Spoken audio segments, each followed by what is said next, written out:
Welcome to our channel. Today we are discussing a very interesting topic, the quiet power of slow travel, a digital nomad's guide. What if your dream of being a digital nomad didn't mean racing from one city to the next, barely scratching the surface? Imagine truly immersing yourself in a culture, not just passing through. In the next few minutes, I want to share how slow travel transformed my remote work journey and how it can supercharge yours too. But before we get started, subscribe and hit that notification bell so you don't miss out on any of our upcoming videos on expat travel. Defining slow travel and misconceptions. So, what is slow travel exactly? Slow travel means staying longer in a place, not just enough for the tourist highlights, but to live like someone there, exploring daily routines, getting to know people, learning the rhythms of life. Many think being a digital nomad means constantly moving, new country every few weeks, Instagram stories in every time zone. But that lifestyle can bring burnout, shallowness, and missed chances to connect. My fast travel burnout story. I used to think the more places I visited, the richer my experience. I chased cities, I chased photos, but over time it became exhausting. Hello, fatigue. Shallow relationships. Constant travel costs mounting. And despite all of it, I felt disconnected, untethered.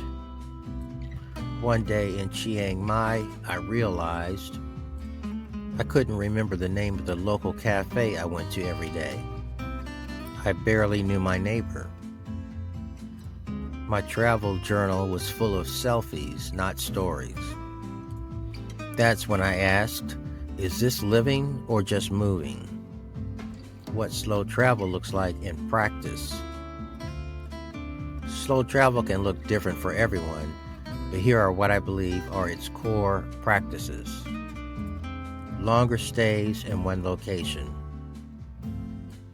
Choosing to stay for a month or more. Renting local housing. Cooking and shopping in local markets. Living like a local.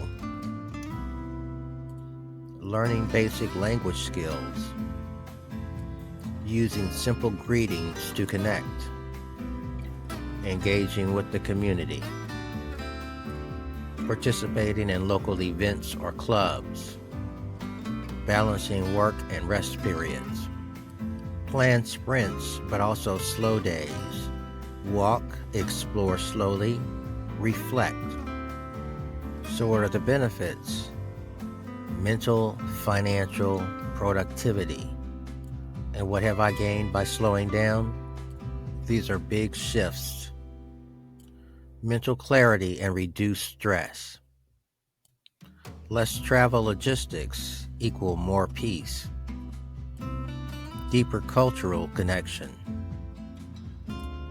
You learn customs, make friends, and feel anchored. Improve productivity. Stability gives space to focus, to plan, to create. There are financial savings from long-term rentals. Long-term rentals often cost less per night. Shopping local is cheaper. Fewer transit costs. You can experience personal growth and self-reflection. You have more time to reflect, adapt, understand yourself in a new place. And here are some challenges and how to overcome them. Of course, slow travel isn't perfect or easy. Some challenges: getting visas or permits for longer stays. Dealing with loneliness if you're used to newness all the time. Temptation to be lazy or slip back into fast travel habits. Uncertainty.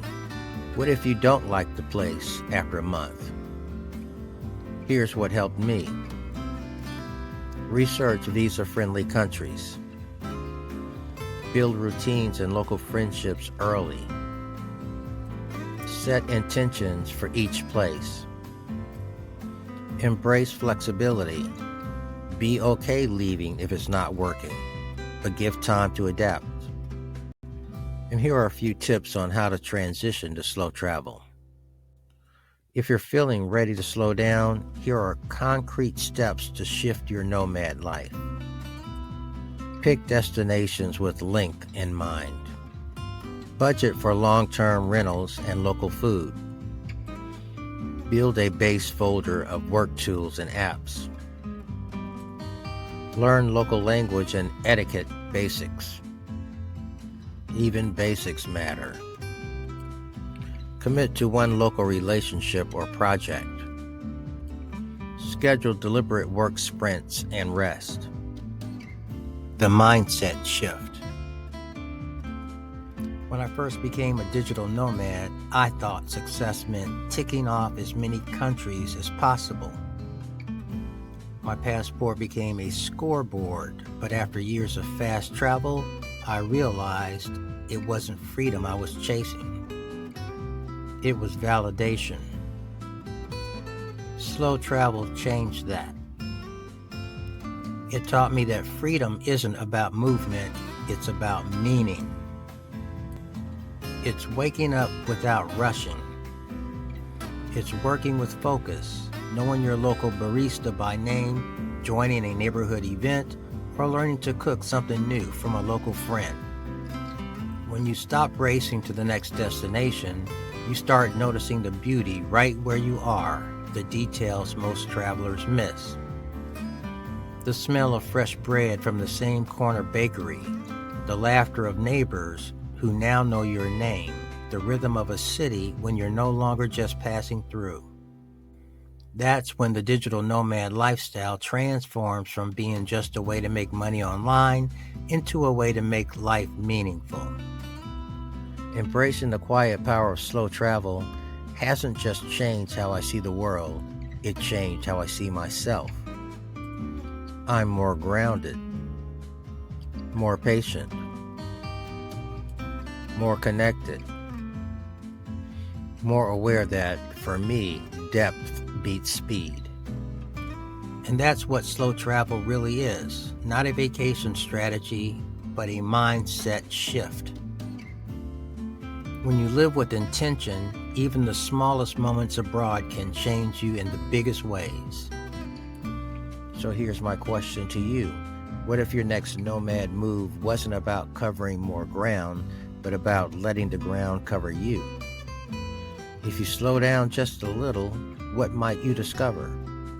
If this video resonated with you, give it a thumbs up, hit that like button. Share it with other digital nomads. Share your thoughts. Leave your comments in the comments section below. Is there a place you've stayed long enough to feel like more than a visitor? Subscribe so you don't miss out on our upcoming expat travel videos where we'll take you to fascinating destinations around the world. This channel is all about obtaining a better quality of life on your journey to happiness. Life is too short to live stressed and miserable. And if you like this video, you'll love our videos on Expat Guide, Costa Rica versus Dominican Republic versus Panama, which country is best for you, and Expat Essentials, living in Johannesburg and Durham, South Africa. Here's to finding that destination that gives you a better quality of life and greater happiness. Safe travels, and see you in the next video.